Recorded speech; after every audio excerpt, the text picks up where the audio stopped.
E c'è una base di lavoro che è fondamentale, si passa da un taglio di fatto di 4 miliardi ora, punto e basta, a un taglio di 4 miliardi sulla base di ragionamenti che sono molto più incisivi e anche corretti nei confronti dei cittadini, perché chi vive in una regione virtuosa vive in maniera diversa che vivere in una regione sprecona. Una vittoria per il Veneto, almeno secondo il governatore Luca Zaia, che esce decisamente soddisfatto dal vertice governo-regioni sulla legge di stabilità.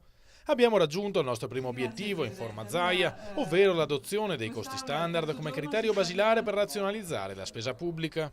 Ancora una volta le nostre istanze, che sono quelle di un'applicazione di costi standard e anche in maniera coatta, nel senso che se le regioni non si decidono, ho chiesto che il governo li applichi, visto e considerato che abbiamo speso una montagna di soldi per calcolare i costi standard. Sono d'accordo coi tagli di 18 miliardi alle tasse di cittadini e imprese, puntualizza il governatore, e dico di più, se ne potrebbero trovare almeno altri 12 raschiando le spese irrazionali o improduttive, secondo il modello che il Veneto propone da tempo.